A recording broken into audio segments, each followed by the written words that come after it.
I remember the day clearly, even now. It started like any ordinary morning, quiet and uneventful, until my son's words hit me like a sharp wind I wasn't ready for. He had this way of speaking, sometimes calm, almost casual, but underneath, there was an edge I couldn't ignore. "Mom," he said, looking me straight in the eye, "you should sell your jewelry. We need the money." At first, I froze. My jewelry wasn't extravagant, nothing designer or flashy. Most of it was inherited from my mother and grandmother, pieces I wore for their memories rather than their value. But I knew what he meant. He had been struggling quietly, in ways he never shared.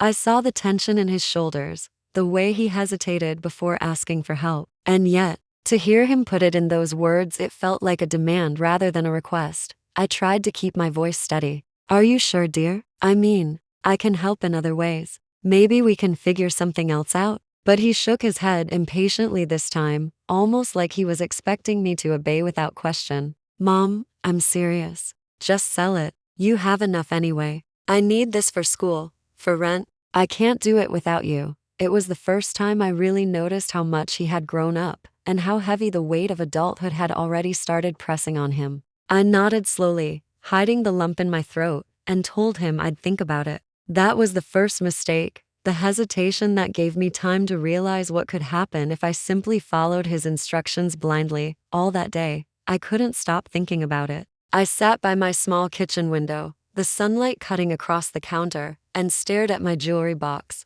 Each piece carried decades of family history. My grandmother's delicate gold chain, engraved with her initials. A pair of diamond studs my mother wore for every holiday. A silver bracelet my father gave me on my 16th birthday. Selling them would be quick, practical, but it would feel like erasing a part of my own story and maybe his too. Yet, at the same time, I could feel his struggle, the urgency in his voice replaying in my mind. He was counting on me, and that thought made my chest tighten. I imagined him, late at night, sitting at his small desk, trying to make sense of bills, tuition, and rent. I imagined the pride and frustration mingling on his young face. And then I thought, what if I could do more than just give him money? What if there was another way to change things, not just temporarily, but for his future? I didn't know exactly what that way was yet, but I knew one thing.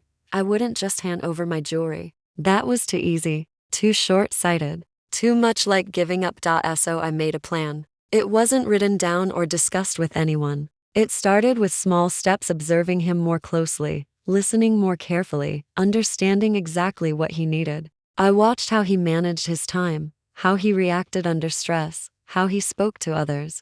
And the more I watched, the more I realized that his problem wasn't just money. It was direction, it was guidance, it was confidence. He needed someone to show him a path, to give him not just help for today, but a strategy for tomorrow. That afternoon, he came back into the kitchen, expecting an answer, and I smiled at him, calm but resolute. "You know," I said, picking up one of my grandmother's rings and holding it between my fingers, "I've been thinking, maybe there's a better way than selling my jewelry. Maybe we can figure this out together, in a way that actually helps you long term." He frowned, confusion mixing with frustration. "Mom, I don't have time for a plan. I need money now." I leaned closer, lowering my voice so only he could hear it. "I understand. I know it feels urgent, but if we just sell these, it's temporary. You'll be back in the same place next month. What if instead, we found a way that keeps you stable for years, not just days?" His eyes softened slightly,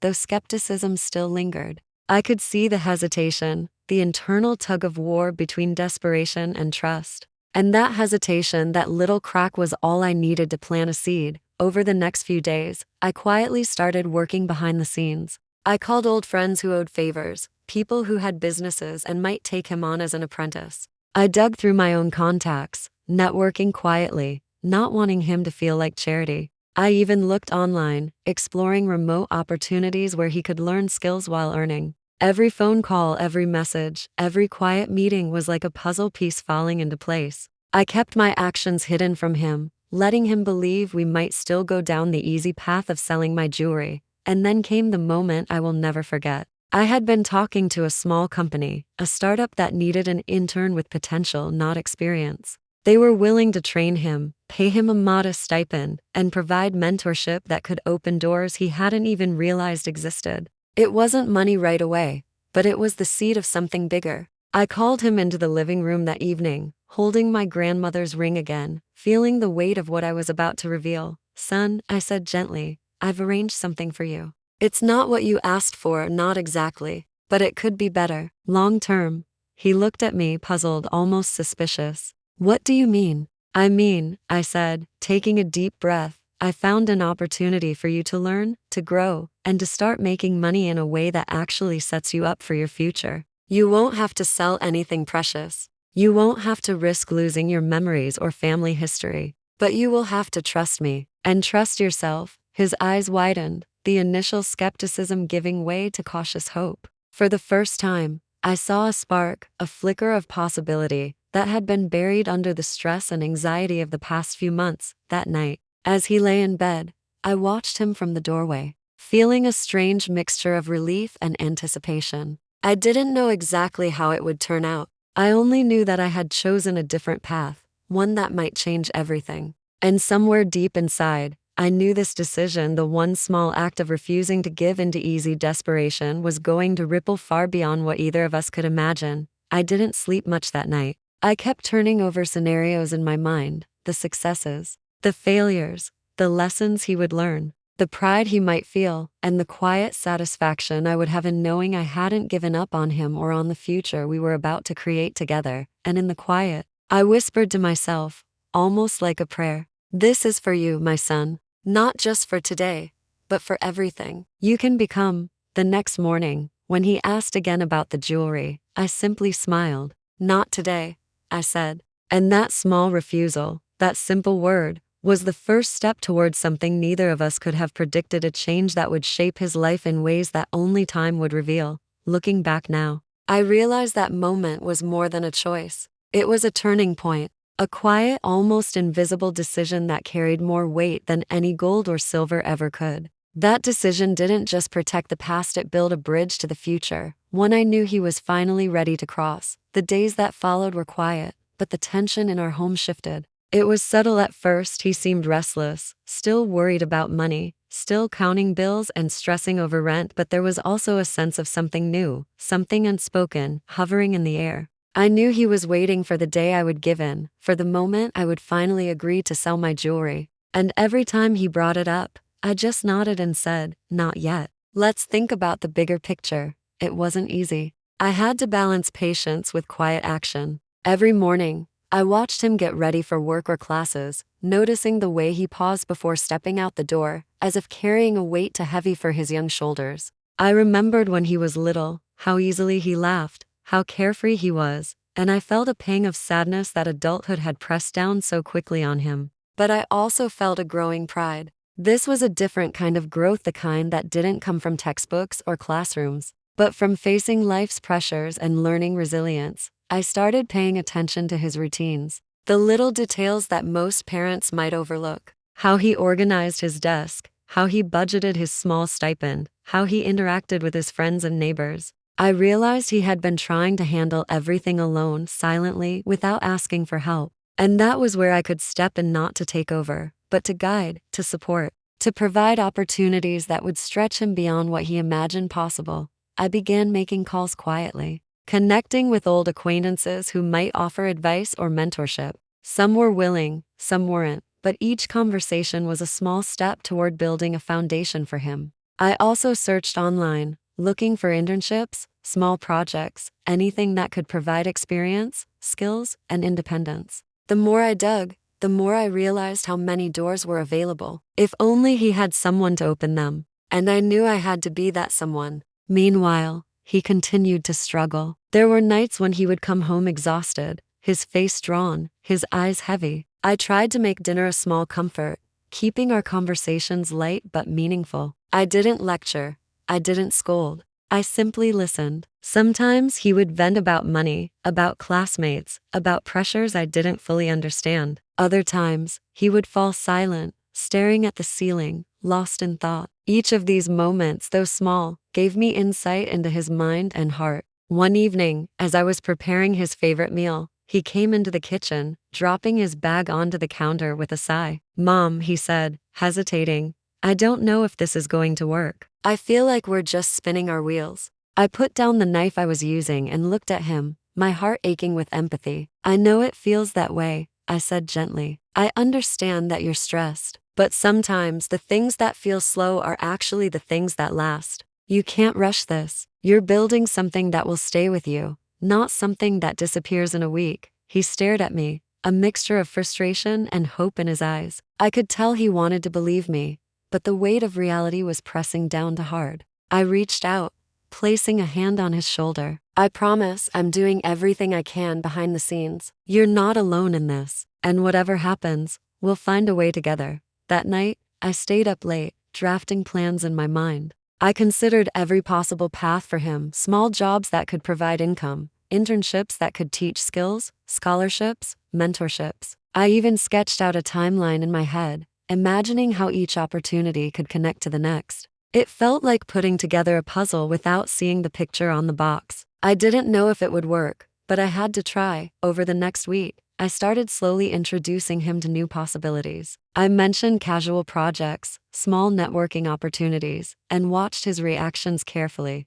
At first, he was hesitant, doubtful, resistant even. But gradually, a spark began to appear, hesitation turning into curiosity, curiosity into cautious optimism. He asked questions, weighed options, and for the first time, I saw him thinking beyond immediate problems. There were setbacks, of course. Opportunities fell through, timing didn't match, and sometimes I could see the disappointment in his eyes. But each time, I reminded him gently that setbacks weren't failures, they were lessons, stepping stones towards something bigger. I emphasized the importance of learning, of gaining experience, of building skills that no quick cash could ever replace. One afternoon, I came across an online post about a small startup looking for an intern who could handle multiple tasks, someone willing to learn, someone eager. The stipend wasn't huge, but it offered mentorship and real-world experience. I knew immediately this could be the opening we needed. I called the founder, spoke at length about my son, his skills, his potential. I emphasized that he was eager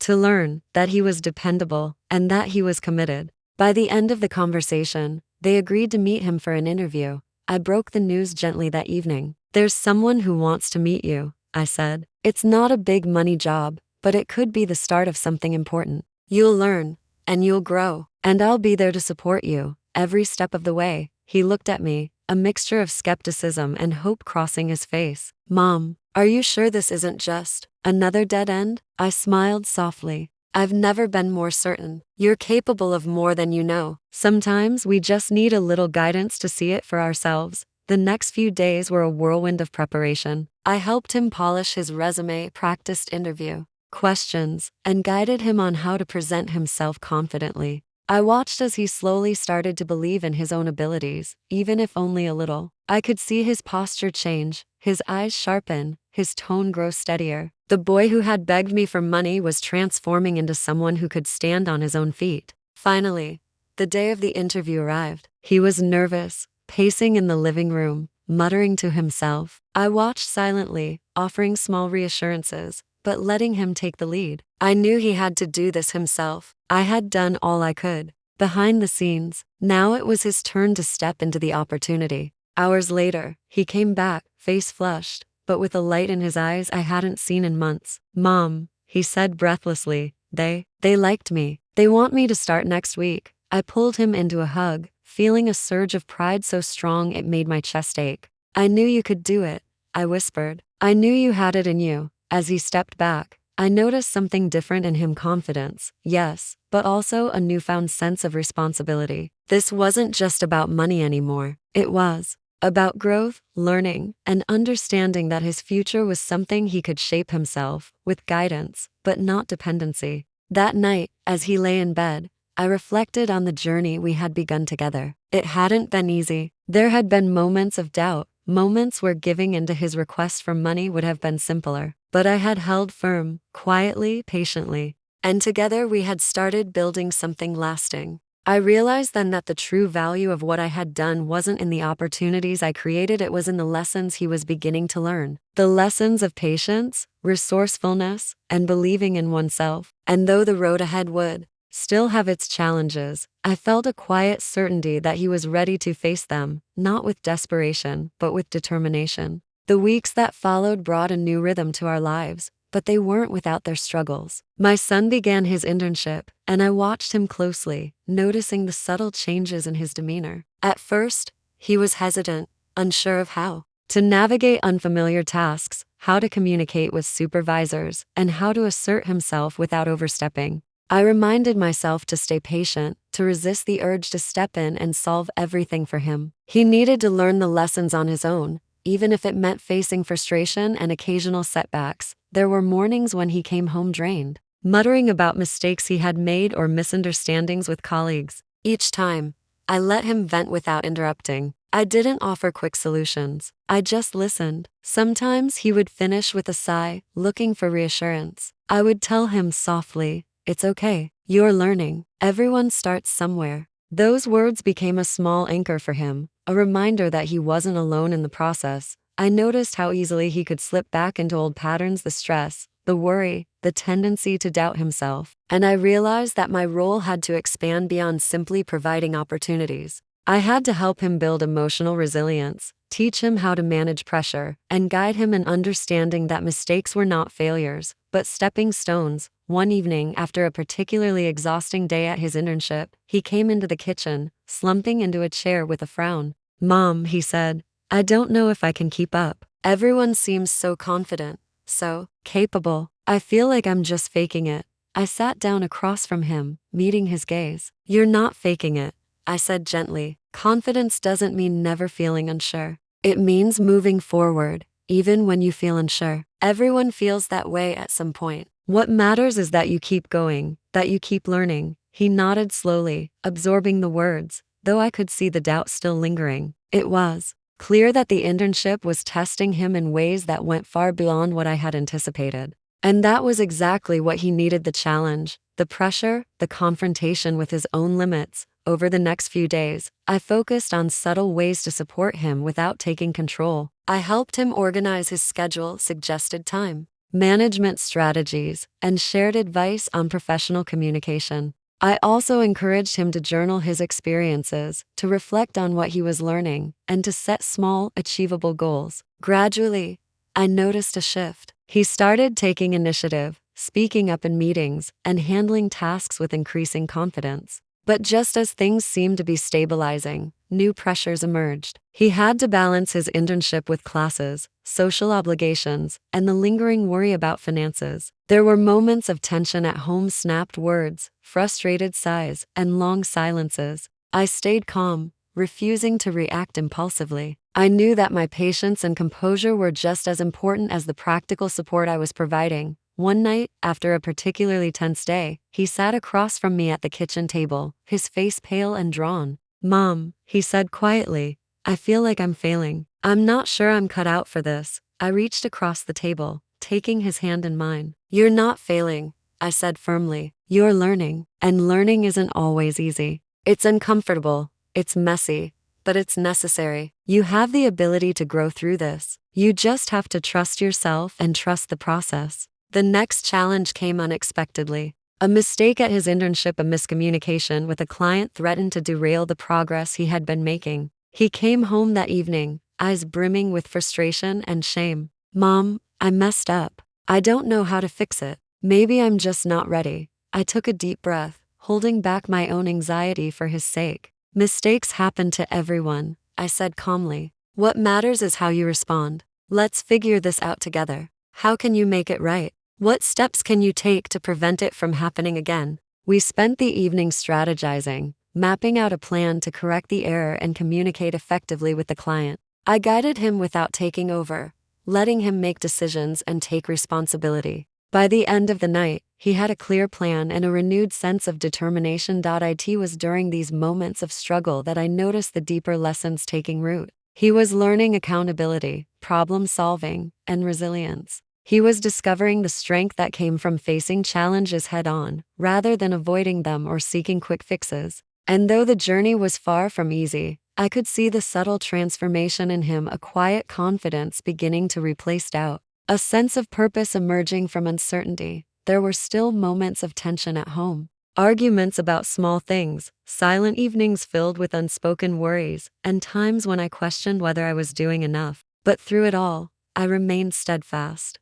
knowing that the emotional foundation I was building was just as crucial as the practical support I provided. As weeks turned into months, the internship became a turning point. He gained recognition from his supervisors, took on more responsibilities, and started earning a modest but steady income. He began to plan for his future with a clarity I hadn't seen before, exploring opportunities he had never considered. And through it all, I remained his quiet guide, offering support, encouragement, and a steady presence, without ever taking away his sense of agency. One evening, as he sat at the kitchen table reviewing his progress, he looked up at me with a mixture of pride and surprise. "Mom," he said softly, "I can't believe how much I've learned in just a few months. I feel different, like I'm actually capable of handling life." I smiled, feeling a swell of pride that words could hardly capture. "You are capable," I said gently. "You just needed the chance to see it for yourself." And in that moment, I knew that all the patience, all the quiet effort, and all the subtle guidance had begun to pay off. The boy who had once begged me to sell my jewelry was becoming a young man who could stand on his own, navigate challenges, and shape his own future. It wasn't easy, and it wasn't fast. There were still setbacks, moments of doubt, and challenges ahead. But the foundation had been laid, and I knew that when the time came for him to make his own choices, he would do so with confidence, resilience, and the knowledge that he had the power to change his own life. Months passed, and by now the internship had become more than just a learning experience. It had become a proving ground. I could see it in the way he walked, in the steadiness of his voice, in the confidence that had replaced the anxiety that used to shadow every step. But as proud as I was, I knew that the real test was coming, the moment when he would need to take full ownership of his life, without leaning on me or the scaffolding I had quietly built around him. It started with a phone call. One evening, while he was out meeting a client for his internship, I received a message from the founder of the startup. The tone was formal, professional, but there was an undercurrent of urgency. They wanted him to take on a new project, a project that required independent decision-making, budgeting, and management of other interns. It was a huge responsibility, the kind that could make or break a young professional just starting out. I felt a surge of pride, but also a knot of anxiety. I knew this would challenge him in ways he hadn't faced before. Yet I also understood that this was the turning point I had been preparing for, the moment where all the guidance, patience, and subtle maneuvering would meet reality. I kept the news to myself until he returned home, wanting him to hear it directly from me, rather than through a third party. When he walked in, tired, but smiling, I called him into the living room. "I have news," I said gently, keeping my voice calm so as not to add pressure. "There's an opportunity coming your way. A big one. They want you to lead a project, manage tasks, and guide others. It's a huge responsibility, but I think you're ready." He froze, a mix of excitement and fear flashing across his face. "Mom, are you serious? I don't know if I can handle that. What if I mess it up?" I sat down beside him, taking his hand in mine. "You won't be alone. You have experience now, skills you didn't have months ago, and the ability to learn quickly. Mistakes will happen, yes, but they won't define you. You'll grow from them, and I'll be here, quietly cheering you on, as I always have." Over the next few days, he prepared for the new role. He stayed up late studying, taking notes, organizing plans, and thinking through every scenario. I watched from the sidelines, careful not to interfere, only offering guidance when asked. The change in him was palpable. He moved with purpose, spoke with confidence, and approached each task with focus. The boy who had begged me to sell my jewelry for immediate relief was now orchestrating a plan for long-term success. And then came the moment of truth.